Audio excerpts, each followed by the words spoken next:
A few months back, I got an unsolicited email from an actual Nigerian prince. If this isn't us, let me ask you something. What has been us done for us? I watched the show To Kill a Monkey, and let me tell you, chef's kiss, the cinematography, the writing, production, good acting. This show is definitely top 2, the best African cautionary action film I've ever watched.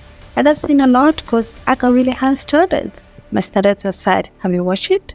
Because I want to dissect the theme of the show, spoilers ahead just cause. And then, I thought life was la vida loca for those indulging in am I a Yahoo boy? I guess not. After all, to be human is to be traumatized.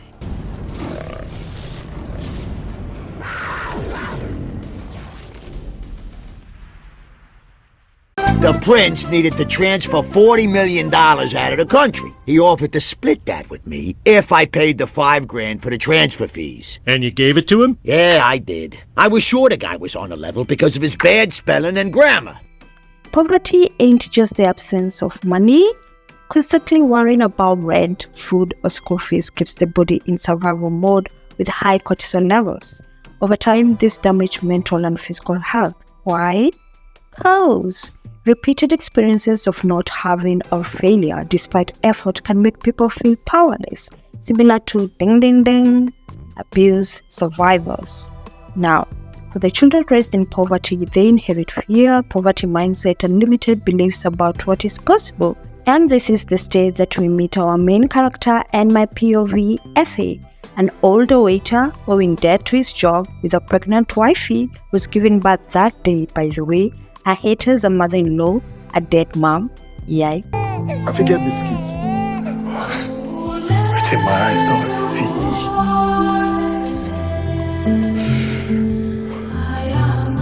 I did try.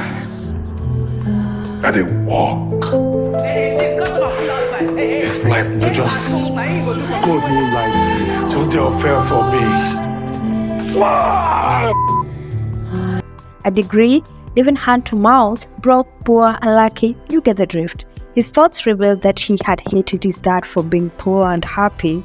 Oh yeah, they would lack most things and his dad would be acting like he's in a "don't worry, be happy" type-ish. But at his big age, he kinda understood the old man.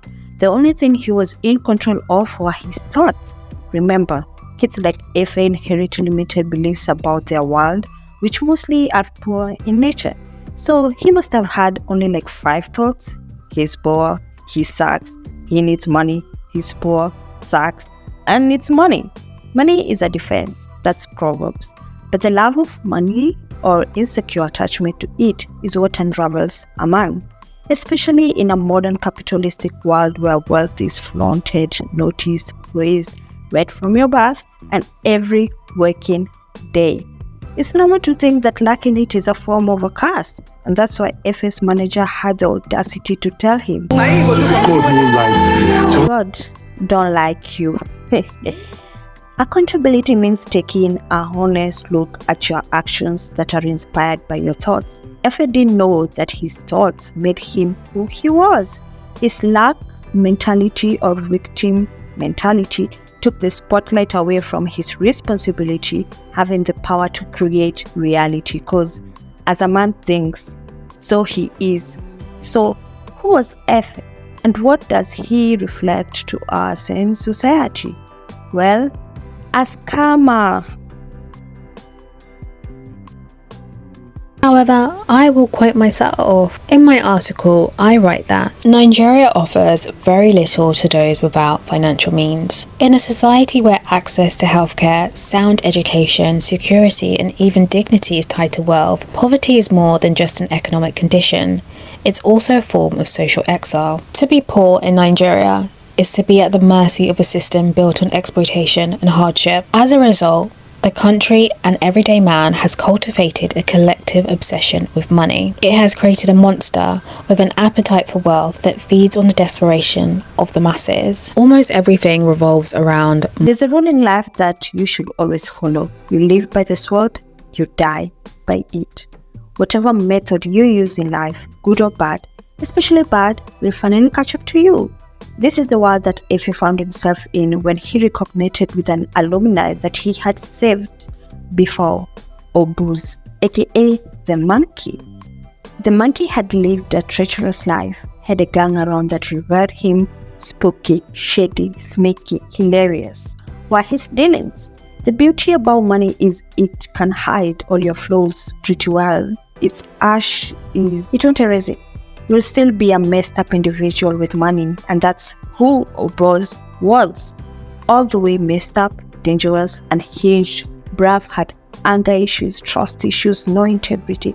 I mean, he's a thief, so yet Efe was desperate, as many of us are desperate to please a man to be married, so we lie away the red flags, our gut feeling, intuition, whatever. Desperate to dominate and be the group suffer. Peer pressure, even in our 40s, to look the part, so we borrow all kind of debt. Scamming friends by faking death.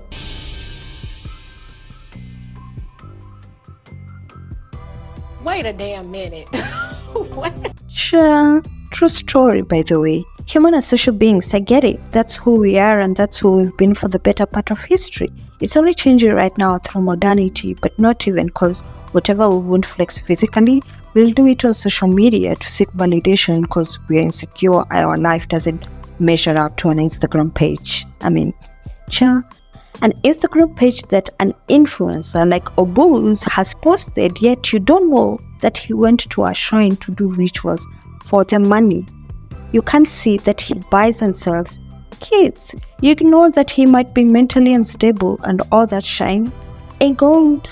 And maybe you don't like gold either, so you don't care. But the diamonds on his neck are quite enticing, and oh, it will look so good on you. So you last. That's his addictions. You're feeding an addiction like Efe did. He was addicted to being a victim. An opportunity came and he fell victim and became the villain to other victims. I say I need to give a shit. Cognitive dissonance. You believe one thing or truth, like scamming is bad, causes pain, is stealing. Don't steal, right? But you justify it. At least I'm not hungry. Debt is paid. Children have a decent roof. Wife ain't struggling. Mom-in-law respects me now. They don't know it's me. Sorry, not sorry. You would have done the same. Why? Because the truth is uncomfortable, and you have to be a psychopath to live this kind of life. Psychopaths have multiple personalities, which is an encouraged programming in the modern world. How? Hustle culture. You have to be multiple people to at least survive in this system, e.g. work a job, have a business, be a husband, provide a son or a brother, an activist, a husband, and that's in a microdose. For a man, you have to be a leader, even in your house, and if you don't play that role, well, you find yourself like Efe, being pushed around and forced to sleep with your boss so as to leave. Efe felt justified being a scammer because his thoughts were insecure towards life, made him feel less than a man or not safe living as a man. So his life became a thread of chaos. Wahala everywhere, and having money, even if it was for a short time, felt safe to F. People want to be recognized. They need recognition. That's basic in all of us. But perhaps because he's had so little of it, the Negro needs even more. He needs to feel important and appreciated. This need is a very real and important one. It shows up even in many of the Negro's shopping. Wait, don't roll your eyes, but there is another saying, God cannot be mocked. What a man sows, that he shall reap. Think of your mind as a garden with a farmer. You sow seeds, whatever, good or bad. I am loved, or I'll get caught, I'm scared. Those are your seeds. Then you water it by repeating every time it pops up. You place manure that is acting away as if it has happened. Then finally, your seeds grow. They're strong, healthy, or strong and unhealthy. And that is your reality. That became Efe's reality. He listened to the advice of a honeypot, Amanda. Who is Amanda? And betrayed his brother in crime, Oboz, by betraying him and selling him out to him being unalive. So boom, Efe had cheated on his wife with a slave queen, Amanda, who betrayed him later and sold him to the cops. She snitched. young thug Atlanta type shit, she snitched. His wife divorced and took his offshore accounts that hadn't been found, only for the hefty price of silence. Even this silence could not save him from his daughter's hatred, who testified against him in court, blaming him for his failed relationship that ended her up with a dead baby daddy that was his partner in crime. Oboz, a mess. His reality was a gun pointed to his face because of an order from his partner's widow because she swore and asked for the head of the monkey's killer, even though she knew what kind of life her husband lived and only accepted the worth of it. Crazy, right? Crazy, delusional, messed up. At the end, the shadows of this karma came to haunt him, while those he excused his behaviors to serve couldn't wait for his downfall. His side chick, his wife, or his mama done die, so sorry, his daughter. It's lonely at the top, as Ashake said, because with great wealth, status, talent, money comes a huge responsibility to be sane. That's my opinion. Money is a defense, a great way to flex, to live, to look. In the same way, it's infinite. It's a blessing you should have, but do not lose your soul for it. It's worth more precious than it. Trust me. In the modern world, this might be the bitter pill to swallow that you've been lied to all your life. Everything you can be or have, all the money in the world, the life is not found outside you. Nothing. It's not in the people outside of you. Everything is in you. The kingdom is within you. That's where the treasure lies, in the kingdom. Because the kingdom and its wealth is you. Period. Bye.